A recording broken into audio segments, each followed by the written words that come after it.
Director Lewis. Here. Director Evans, Brower, and Byrne are absent this evening.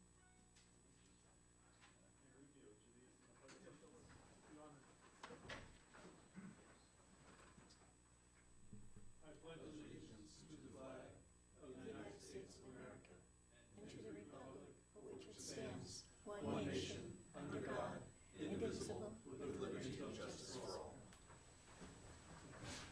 Each of you can make sure you get your microphone.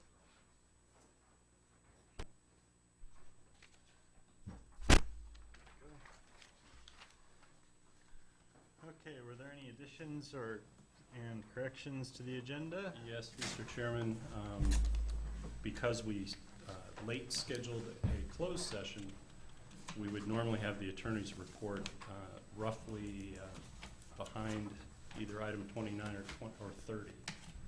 So we should have the attorney's report.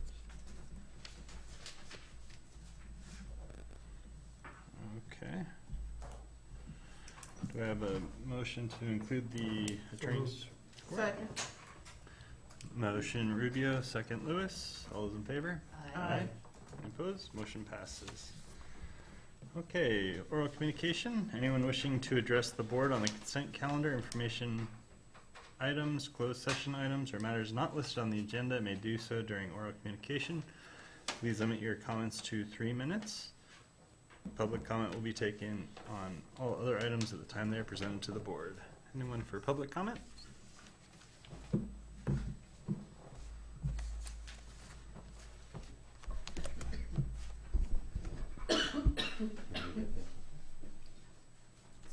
There we go. Dan Turner, Monterey. You've all probably seen this before. It's Food and Water Watch's 2017 update of the 500 largest water companies and agencies in the U.S. ranked by the cost of their water. And there's Cal-Am on top, number 1. I'm sure you all know that by this time. But that's not what I want to speak to you about tonight. I'd like you to look at numbers 2 and 3 on the list. Padre Dam and Goleta. Padre Dam's in the San Diego area, and Goleta's in the Santa Barbara area, and they're both public water districts. Now, I've been carrying on for quite some time now about how public water is the greatest thing since sliced bread.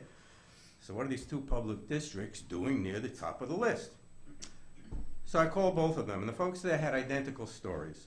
First, they're still in drought conditions. Southern California did not have 2 years of normal rainfall as we did in 2016 and 17. And as a result, the Federal Bureau of Reclamation, which is where they get their water, will allow them to take only 50 or 60% of their water needs from federal water projects instead of the usual 100% that they get in non-drought times. They had to make up the shortfall by buying what they refer to as state water, which means from the state of California. And that water is much more expensive than federal water. And that is why they are numbers 2 and 3 on this list. If they were getting all their water from the Bureau of Reclamation, as they usually do, they'd be something like numbers 200 and 300 on this list. I run into people not infrequently who tell me that water costs so much here because it's in short supply.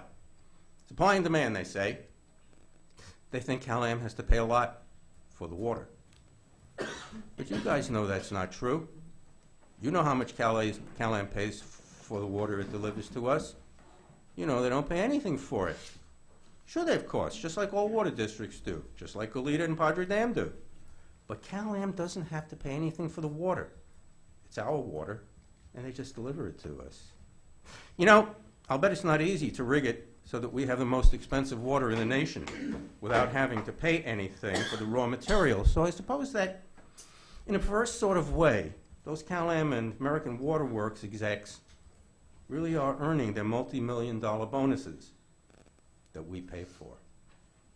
I tell you these things because I hope that some of you on the board care about issues and facts like these, and also because I think it's important to report these things just to get them on the record. Thank you. Thank you, Mr. Turner. Good evening. Tom Raleigh speaking as a private citizen. When I look at a source of data, foodandwaterwatch.org, June 17, from Oakland, California, I'm reminded of that old commercial coming out of the East Bay, having lived in Alameda for about 28 months back in the 70s. Farms in Berkeley, oink. So Moo, I think was the commercial. So, yeah, Moo. So I think we all remember that commercial. So I'm saying data from Food and Water Watch, Oakland, how authentic, and how can I hang my hat on this data? I really question it. And I've seen this data presented before, and I'm not sure I can trust this data. And I don't think you can either. Thank you. Thank you, Mr. Rowley. Any other public comments? Hearing none, we'll go ahead and close public comment.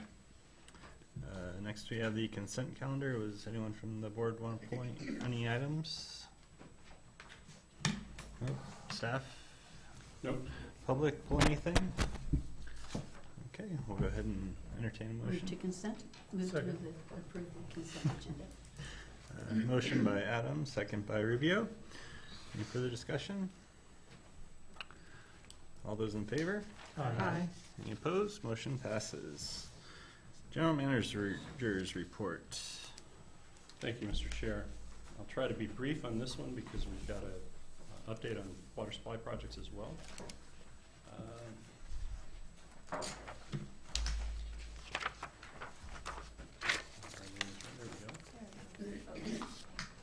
This is the accounting for compliance with both the cease and desist order and the Seaside Basin groundwater adjudication. Let's try the pointer and see if it's, there we go. We finally have one that, Anyway, where we're at off the Carmel River is a positive difference of actual versus budget, but you can see that actual is a little higher than a year ago for the same period. All right, I'm totally incompetent on this one. You can use it over here. too. Well, you're supposed It goes to- on both. Yeah, but you're supposed to get it centered on the laptop. Oh, Oh, well. But anyway, as you move to the right, under the coastal area, you can see that the actual far exceeds the target.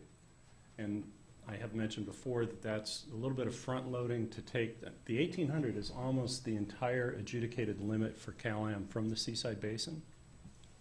And so in effect, they've front loaded the Seaside Basin withdrawals for the adjudicated right.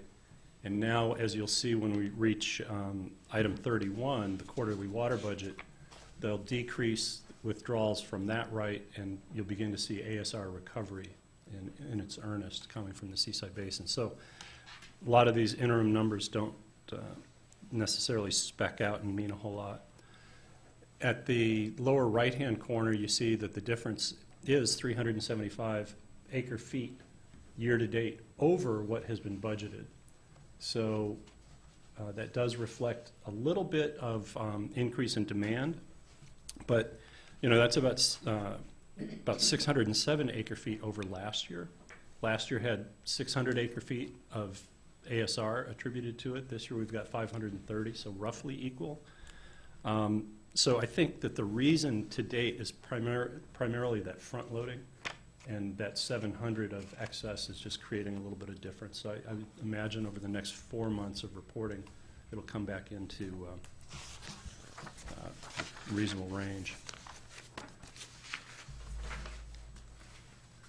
On this one, the only two things I want to highlight are you can see from ASR that there's been no ASR recovery to date, so we'll begin to see that. You'll see in the next quarterly water supply. And then under Sand City, recall that they've been lagging a little bit. Well, this 117 is actually 25 acre-feet above last month, which is a full month's budget. So if Sand City desal were working at 25 acre-feet per month, you'd see a full 300, which is basically its nameplate capacity. So that's a positive signal. It's the first time this year that it's been at the budgeted amount. Shifting our attention to production for customer service. The only thing of relevance here is all the way in the lower right-hand corner. We're 296 acre-feet over last year. So deliveries for customer service is the proxy for customer demand. So that's actual consumer demand for water. The highest we've been at the end of the year-to-date period was 401 acre-feet over the prior year. So we're actually closing that gap a little bit. So it means that demand this year is below last year for this recent period. And I think, the June gloom is setting in, so some irrigation is off and so forth. So a lot of these balance each other out, but we still, definitely shot over during that period of November, December, where the fires were sending people to the peninsula and lack of snow in Tahoe. On rainfall, we've pretty much topped out. We're at 13.52 inches for the year. That's 65% of long-term average. That puts us squarely in dry year by definition for rainfall. And we'd have to get over 15.5 inches to work our way into below normal. So it's very unlikely that we'll see 2+ inches more of rain this year. On unimpaired stream flow, we're at 40% of the long-term average, a little over 30,000 acre-feet. That puts us squarely in the below normal for the year. So interestingly, the stream flow conditions are better than the precipitation conditions, probably a hangover from last year's excessive rains. And to get to normal, you need an extra 10,000 acre-feet of stream flow, and you can kind of see the June, July, August, September are declining average balances. So it's very unlikely that we'll be able to creep into the below normal area. And then storage remains at about 96% of long-term average, so we're in pretty good shape from a storage perspective.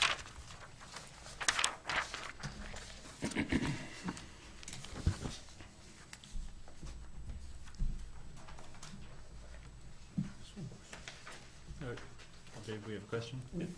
On the Sand City, you said they met their target for this last month. What was the factor for them achieving that? I don't really know. I haven't talked to folks. Chris, you have any idea? Yeah. But they've been doing some well replacement that created just inflow constraints, and so I think they've completed most of that.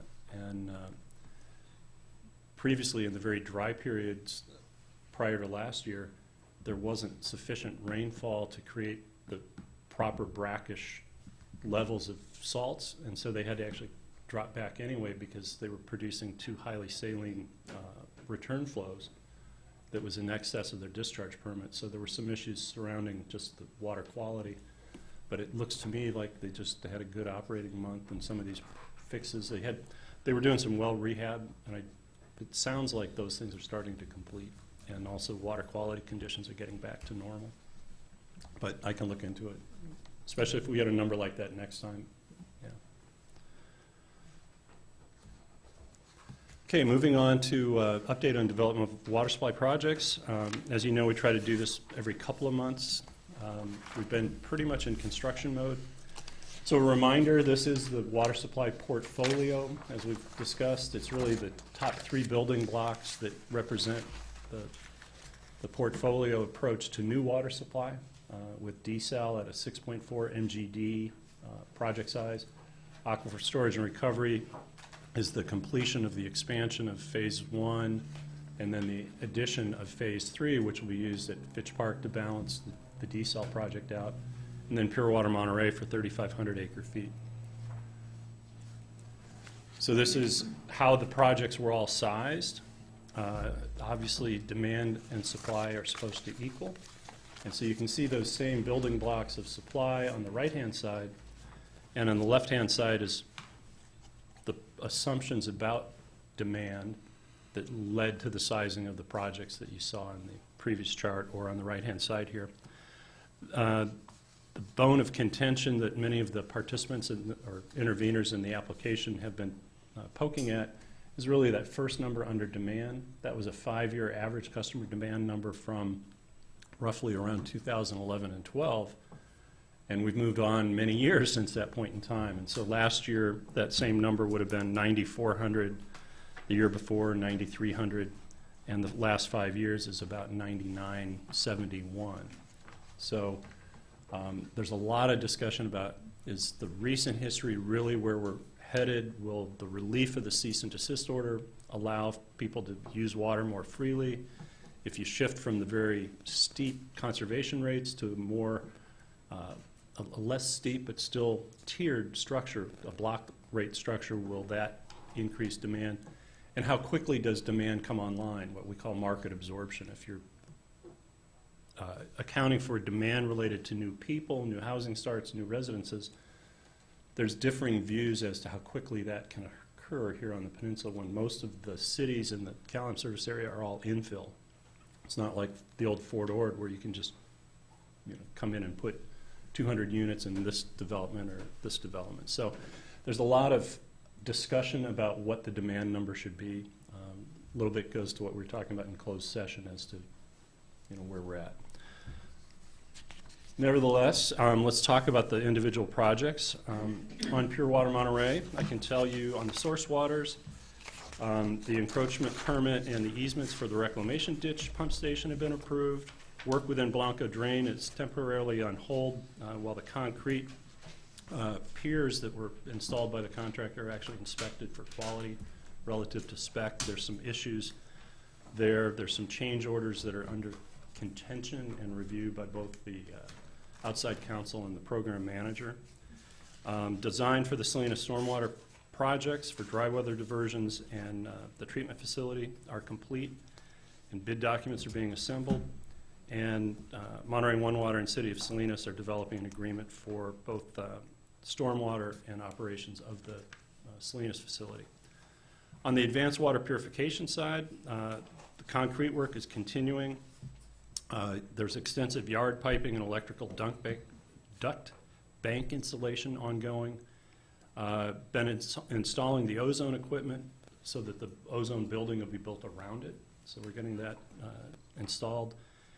And both next door staff and 2 consultants have been working with the Regional Water Quality Control Board on a draft of the NPDES permit. So they're making good progress from that, and it should be considered September of this year.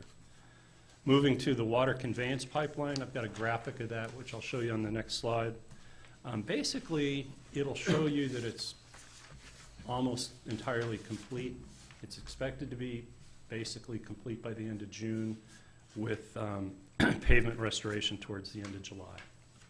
And then finally, on the injection wells, Phase 1, and we've been the project manager for this component. Phase 1 was already completed. Phase 2 began, land clearing was completed. No legless lizards nor nesting birds were found, but several dusky-footed wood rat nests were relocated. So I just want you to remind our environmental stewardship is spot on. The drilling rig mobilized the week of June 4th, and the first monitoring well began last week. We had many of our staff out walking the neighborhoods with some of Monterey One Water staff hanging door, what do we call those, door hangers. And they did a great job. I mean, basically, we took people off the river and from the conservation inspections for a day and walked the neighborhood. And as a result, we've had very few complaints. We did have a public workshop on May 31st with some of the neighbors, and only 3 people attended. And what we've discovered is if you tell people what's going on, they're much less likely to complain about it, even though they're probably not happy about it.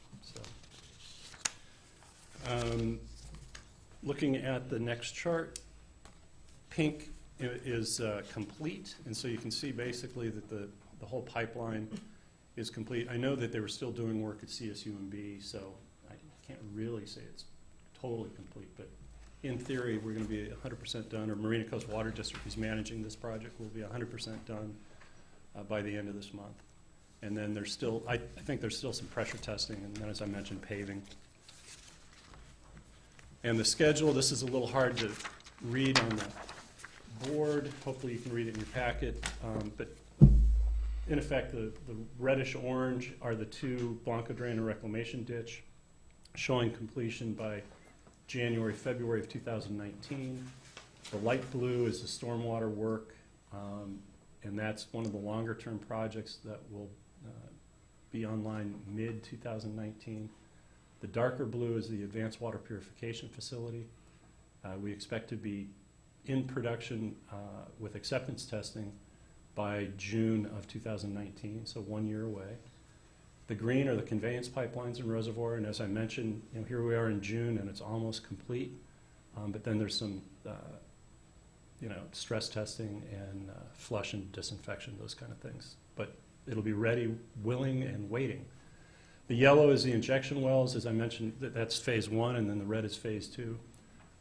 Phase 1 is all complete, and phase 2 is in process, and it will also be, will provide lead time, so it'll be sitting there ready, waiting for the completion of the stormwater and advanced water purification facility.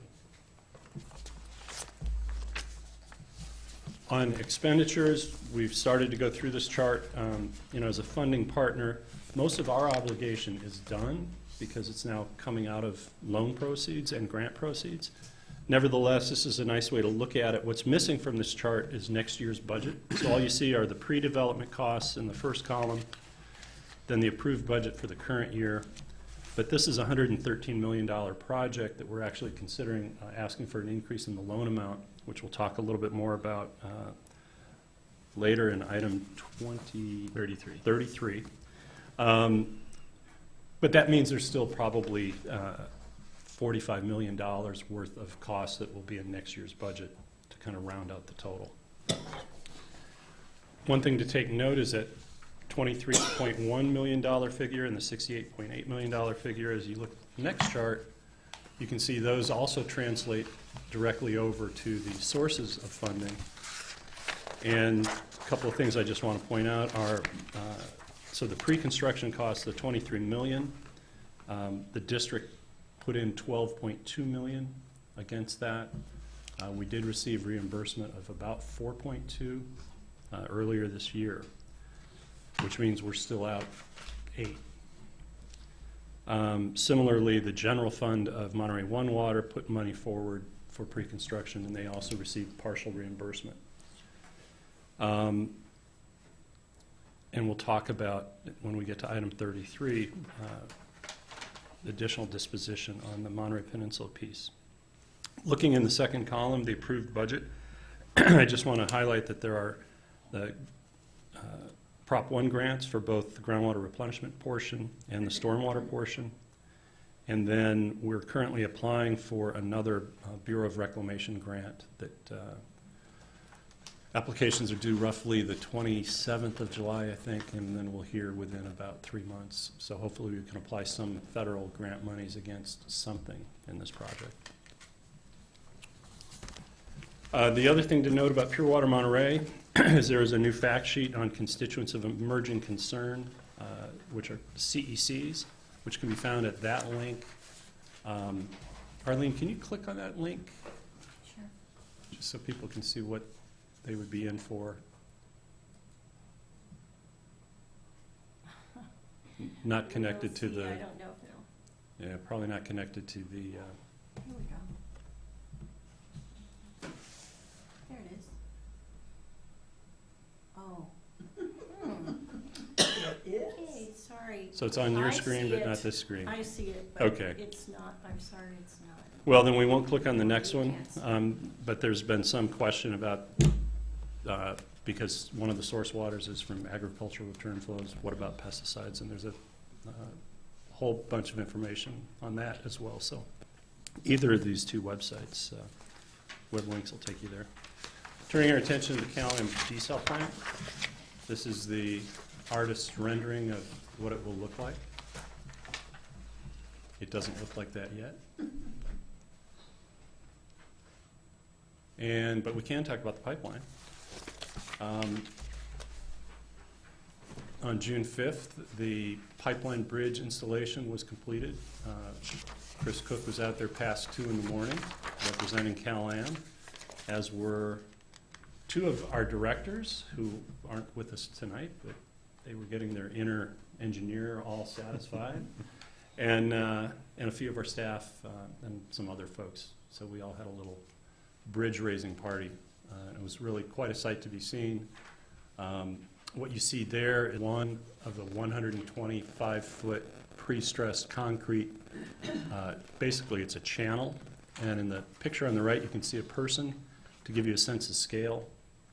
So clearly, the large diameter pipeline will fit down in there quite well. And this is the desalination plant and pipeline schedule. The little yellow triangles are the milestones with the cease and desist order. The red bar are really the critical path items on the desal plant schedule. And so where we sit today is roughly the first red star. That's where the EIR, EIS is waiting for certification, and the CPCN, the Certificate of Public Convenience and Necessity, will be likely issued by the Commission. GWR schedule, we talked about that, and the Monterey pipeline, we talked about that. I think we're still about 3 weeks away for pipe installation in that channel. But then, apart from some more paving and pressure testing and what have you, the pipeline will be ready to go. The hope was to have it ready before the ASR injection season. And then desalination facilities, the gray bar. So basically the front end is the design and permitting activities, which is in effect the red bar up above. And once you get all those permits in place, then construction will go forward, and what they're showing is a startup window, roughly Q2 of 2021. Budget on the Monterey Peninsula Water Supply Project, desal, is basically, it's a $330 million project. Pre-construction is 100% spent, and the rest is basically without pre-construction, about $114 million already expended. Now, as you may recall, we've talked about the milestones briefly under the cease and desist order. These milestones are, in effect, September 30th of each year or October 1st of each calendar year, the beginning of a water year. And so we've met the first one, which was approval of Pure Water Monterey through the water purchase agreement, which is why we're doing the construction that I pointed out earlier. The start of construction of the Caroline pipeline was the 2017, and clearly you can tell by the pictures of the pipe bridge that's almost finished. And now we're looking at the PUC approving the desal plant as the next milestone.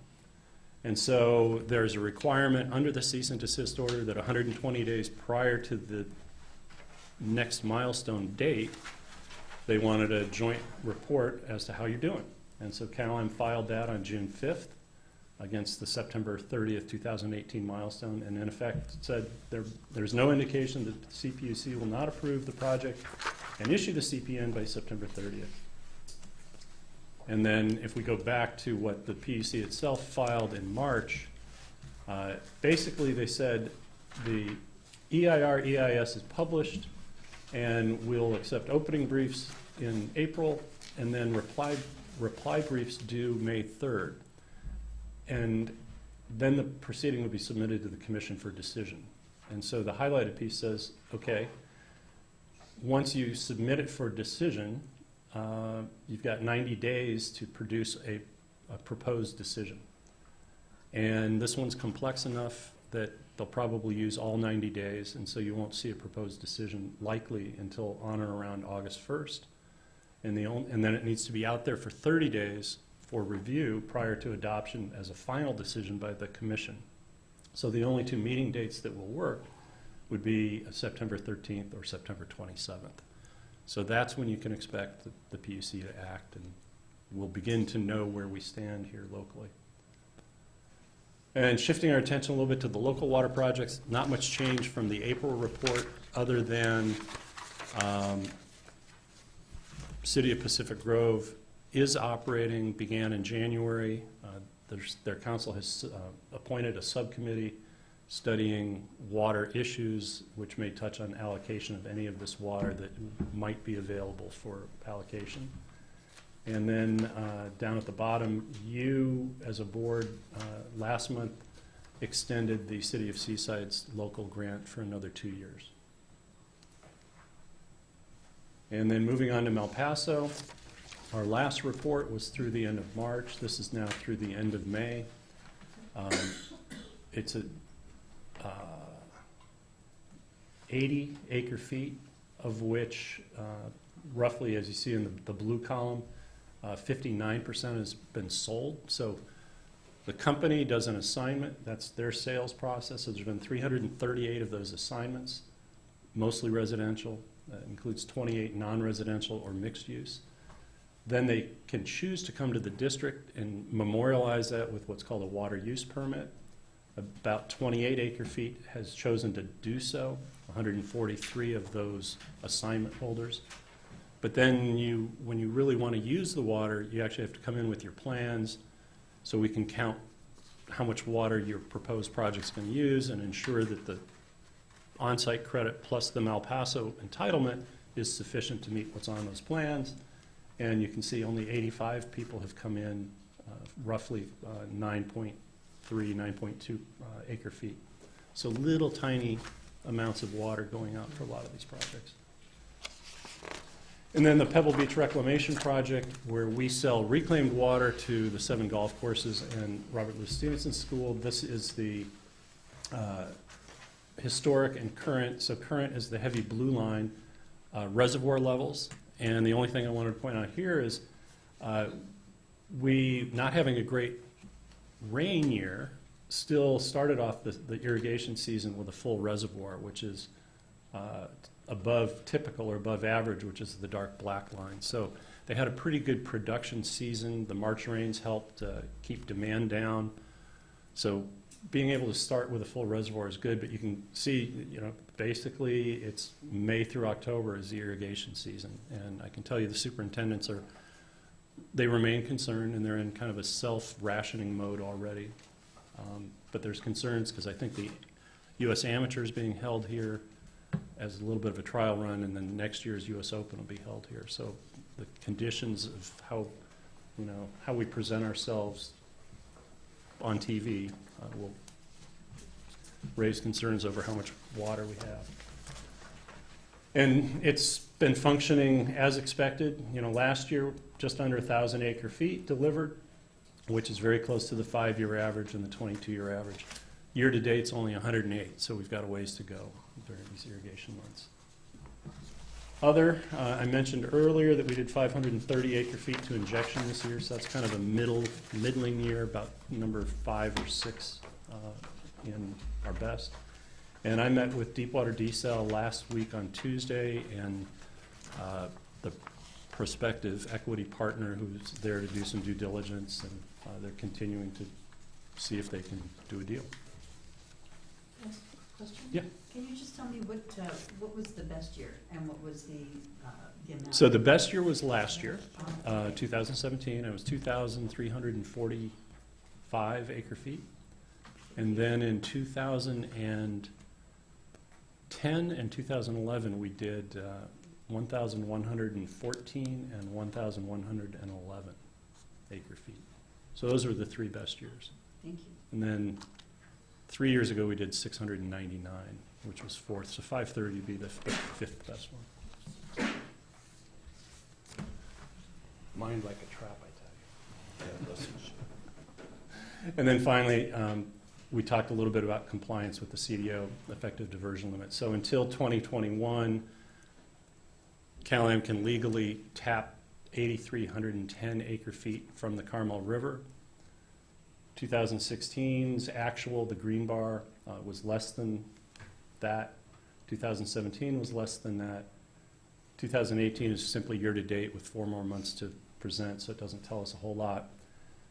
The way it's calculated is actual caps ASR diversions at 600. So even last year when we did the 2345, the math only counts 600 of that. But when it comes back out, you basically reduce what the effective diversion limit is, or how much they can pump by what's come out from ASR. Same treatment for Sand City Desal. Any of the deliveries from Sand City that go to general purpose of the Cal-Am system comes off the top. And the same with Malpaso. If it goes to an entitlement purchaser, then it's not counted. But if it's just going into the Cal-Am system to deliver to the general public, it's treated just like it's Cal-Am's own diversion from the river. So as we count actual, there's little nuances to the accounting, But what it shows you is we've been doing pretty well. We now have a running discussion going with Cal-Am and one of their attorneys over how is the cease and desist order actually interpreting the difference between the green and the blue bar. And in effect, it's called a carryover credit. And so if you outperform, you get credit. So if Cal-Am pumps less than the blue bar, they're given a credit for the amount of the difference. Our read of the CDO says if you get some in 16 and some in 17 and some in 18, you accumulate that. But there's a prohibition in the CDO of using it all at once. And so basically in any one water year, you can use 750 acre feet. And the reason they did that is they didn't want you to have so much carry forward or carryover credit that if you took a 1,000 acre foot hit for missing a milestone, that you can immediately make it up because you've outperformed for several years in a row. So it's an interesting discussion, but it's one that we think we need to resolve today while we're making all the milestones so we can figure out what happens if next year a milestone is at risk. So that concludes an update on the water supply projects. Here's where we're headed. And that's all I have. Okay, thank you. Any questions for the general manager? All right, we'll move on to attorney's reports. Our item Thank you, is Mr. added. Chairman, good evening, and good evening to members of the board and the public. The board did meet in closed session at 6:30. They considered one item, and that is the pending matters with respect to the Monterey Peninsula Water Supply Project action before the Public Utilities Commission. As we know, that's rather entangled because it slops over to the State Water Resources Control Board as well. Staff provided the board with further status report and got direction, general direction from staff, but no specific reportable action was taken. Okay, thank you. Director's reports, including AB 123 reports on trips, conferences, attendance, and meetings. Nothing to report? Okay, I don't have anything either. We'll move on to our public hearings. Item number 31, we're consider adoption of the July through September 2018 quarterly water supply strategy and budget. I expected him to be here. And Suresh is here somewhere? No, Suresh is. How about if I go Take on a then? couple minute break. Well, or we could just Yeah, just do it. Yeah. Just move on? Yeah. Because you hear this 4 times a year. So when you wrap up all the regulatory orders and adjudications, we've got issues surrounding what your limit is, or what we call a target. So we establish quarterly, we do an annual budget, basically September, so at the start of October, and then we kind of manage it on a regular meeting schedule of quarters with the National Marine Fisheries Service, Cal Fish and Wildlife, Cal-Am, and ourselves. We assume full utilization of all the seaside basin coastal areas. We assumed ASR recovery of 1,320, and it's all going to happen in this next quarter. And I just mentioned we would do this with folks, both environmental and utility. We just saw this chart in my report. It in effect shows that we've been compliant and we've been under target. But again, that balancing and the front loading has a bit of a effect on it. So here's where we're headed. This is the proposed production targets for the main system in acre feet. So from the Carmel River are those 3 numbers, 819, 822, and 747. And then the bulk of the change in this quarter is in the groundwater basin. And you can see going down to 40 acre feet per month. And this is actually the remainder of the water year. So this is the end one. It's about 120 of what we'll call seaside basin adjudicated water. And then 440 a month of the ASR recovery. So as we talked about in the GM report. And then Sand City desal is always budgeted at 25, but as we've shown through the course of this year and late last year, it hasn't been performing until this most recent month.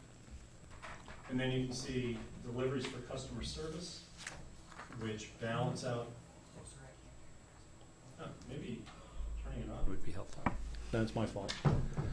So anyway, what you can see is the sources and uses match, which is what you want. And then,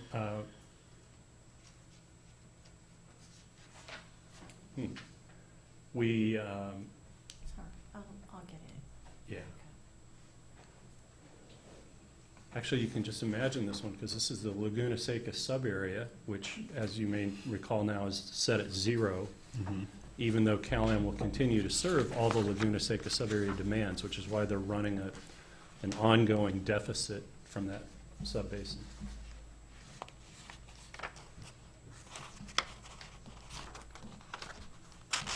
There we go.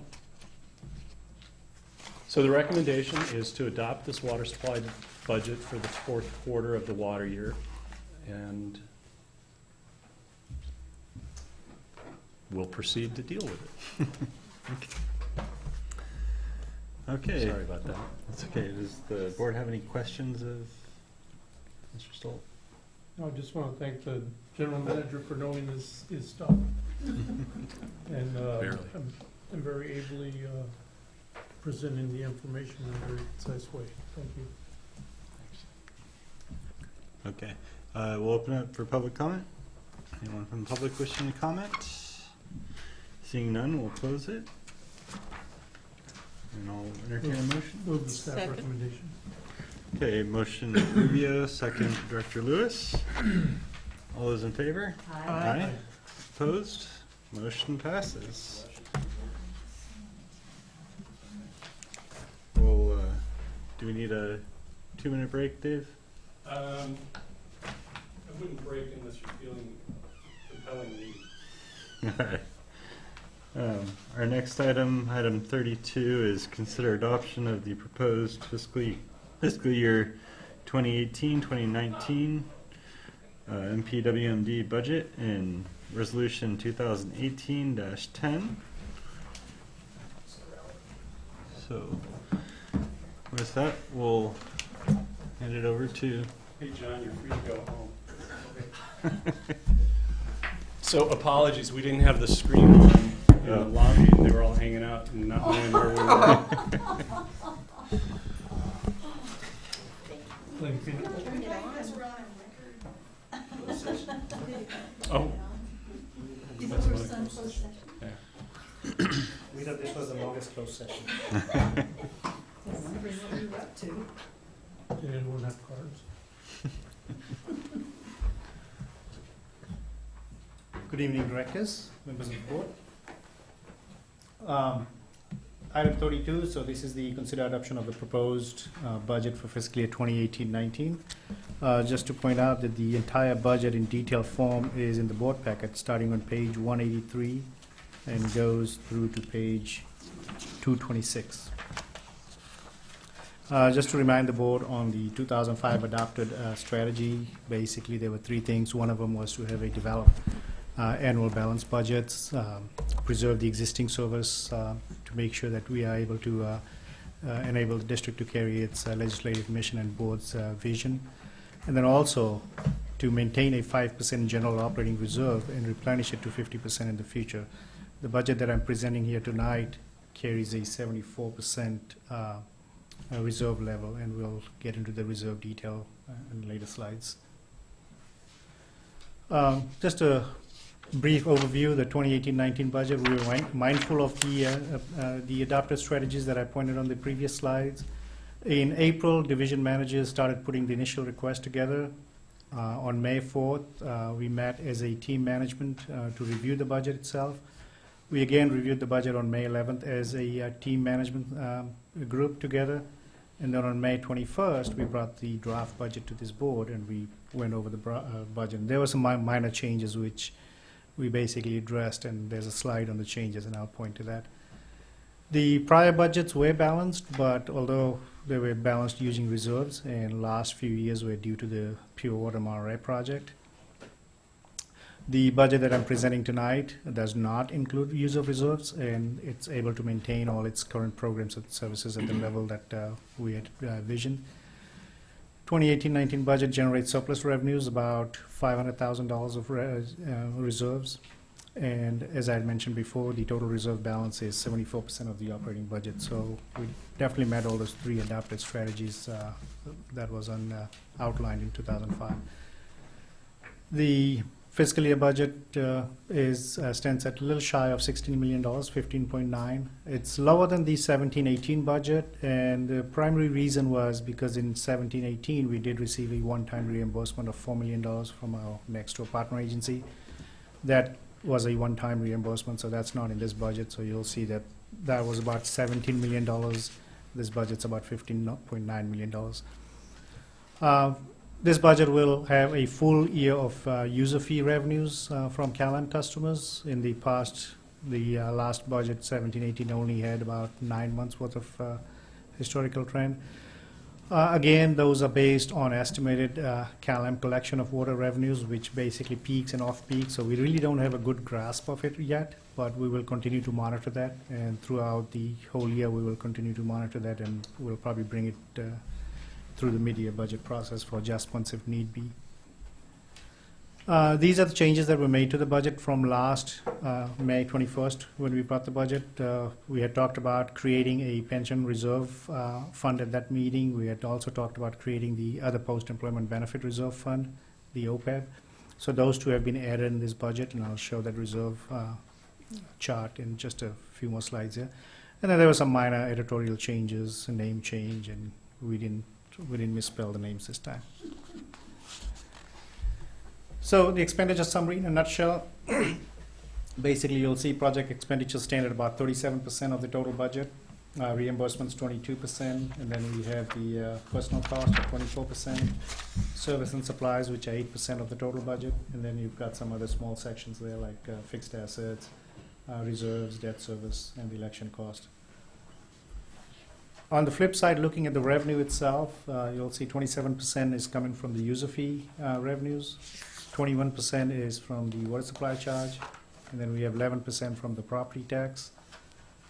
We have 13%, which is a carry forward. Basically, that's the projects that was not fulfilled in the 17-18 budget, so those project costs have been wrapped up and rolled over into the 18-19 budget, so that's that carry forward amount. Grants stand at 13% of the budget, and then reimbursements at 11%. We have capacity fee and a couple of more other small sections in there. So that's what comprises of the revenue side of it. Just looking at overall the sources and uses, basically the use $15.9 million. You'll see total expenditures at $15.6 million, reserves $350,000. And then district revenues coming in at $9.9 million. Reimbursements, we have about 3.8, and carry forward the $2.1 million. So that balances the uses to the sources, the money coming in versus the money going out. The analysis of reserves, the section that's highlighted in red, or that's got a red box around it, that's the pension reserve and OPEB reserve. You'll see we created those two new lines. So we're setting aside $100,000 for each of those. Then the other two check boxes, or the blue boxes, one is the $8.5 million for fiscal year 2018, and then $8.9 million fiscal year 19. So basically where our budget was for fiscal year June 30th, 2018, we had anticipated $8.5 million in our reserves. Now, after all the things are said and done, we are estimating or proposing that our 2019 reserve is going to stand at $8.9 million. So the difference between that is the $352,000 that I was talking about. And I think it's important here that that middle column, so we have estimated, the operating reserve is much higher, but earlier Suresh said we're not using reserves to balance the budget, but we are moving some money from that operating reserve because those are monies that were intended to be spent on things that have been deferred into next year. So we're picking it up as the carryover. So it's not really spending the reserves, it's just that by virtue of not spending it, it shows up in the end of year balance. Yeah, it's just a holding part, just a transitional step when we close the fiscal year, how the reserve gets carried over into the next fiscal year. Just looking at the chart itself, about 84% is sitting in the general operating reserve, and then we have about 3% litigation insurance reserve, about 5% in capital equipment, flood drought 4%, debt reserve at 2%, and then less than 1% or 1% for both pension and the OPEB. That's the new funds. So just wanted to remind the board, though, even though we have about $9 million in reserves, basically there are some obligations commitments, our future obligations commitments we've outlined here. Some of the numbers, the potential pure water Monterey expansion project, that could, the price line for that could be about $1.9 million. We have, in the next year or two, maybe 3 years, water allocation process at $1.3 million, and these are just estimated numbers. We have the Rabobank debt loan that's going to come mature on June 2023. That's going to be $3.1 million in balloon payment. We have the Pure Water Monterey Water Reserve account. So basically, when the project kicks off, we do have to account some water on the side, but we'll end up having to pay for the cost of those waters, and that's going to stand at $3.1 million. And then the other two, the big ticket items, those are not in the near future, but those are on the horizon. At some point, we'll have to address those as well. So that's that pension at $4.9 million, and the OPEB at 3.2. So total obligations commitments is $17.5 million is what we've projected to be. So just to kind of like put into perspective, $9 million reserve against possibly a $17 million commitment. So the recommendation is that the board discuss the proposed budget and give us any direction, general direction, and also the board adopt resolution 2018-10, which is the resolution of the board of directors adopting the budget for fiscal year 18-19.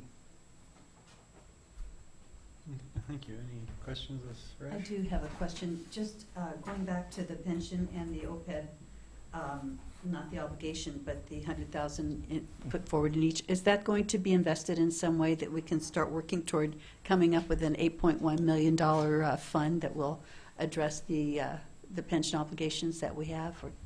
Yeah, currently what we'll do is basically use the district's investment tools that we do with our other investments. We'll do that, but we'll probably look at maybe putting in a longer term for those in terms of investment, whereas on our existing investment portfolio, we have a shorter horizon, like 3 years is the max we go. Mm-hmm. On these pension funds, we know we're not going to use them right away, so we'll probably look at a little longer on those, and we'll strategize some more investment tools. I think it's always difficult to predict whether or not one will be using the pension fund. One hopes that that doesn't happen. But is there a plan B if it did come up that we needed to start looking into, paying some of that obligation down? Plan B is in the works right now. We are owed another presentation to the board, and basically that's where we will strategize and look at the things that we can do to minimize the impact. Everybody's into this whole game of PERS coming down hard on them, and everybody's looking at their employer share over the next 5 years or so. Everybody's got about 50% increase in the pension cost, and so do we. So we definitely have to address that, and we will definitely bring it at a later date. Yeah, and I think we started that with our discussion a meeting ago about what the liabilities are. The solutions, though, and we only briefly touch on there, you can establish trust funds, you can establish just internal accounts, and there's pros and cons, and so we do need to come back. I don't think we'd ever want to fully fund it, because one little tweak of the discount rate or the assumed investment earnings rate, or one little tweak in the actuarial lifespan number, or even a sudden change in our retirees retiring early. There's so many variables that affect what that liability is. So the goal would be to adequately fund a portion of it to be able to address the early liability, but not 100%. But yeah, we owe you a workshop on that at some future board meeting. Good. Thank you. Thanks very much. It was a great presentation. Okay.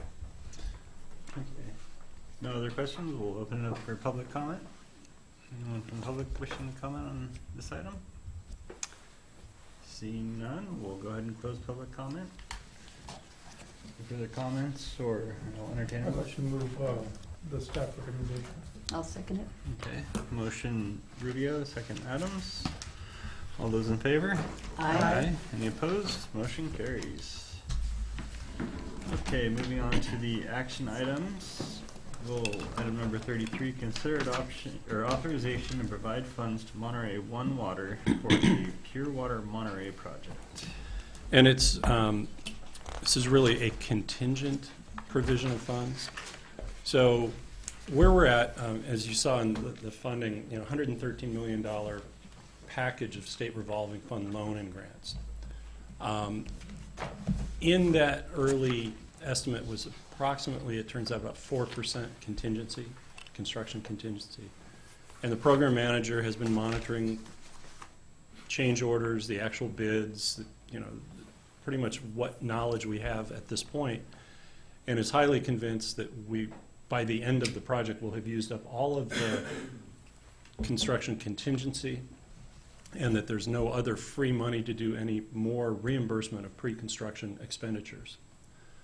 So if you remember that 12 million plus number that I pointed out earlier that the district had funded, we've been reimbursed 4.2. There's not really any existing proceeds in the loan and grant pile to do that and finish the project. So the program manager has said what's really needed is about $8 million of additional contingency, which would bring the whole up to about 10%, which sounds like a sensible number. But we may find ourselves at the end of the project not needing all $8 million.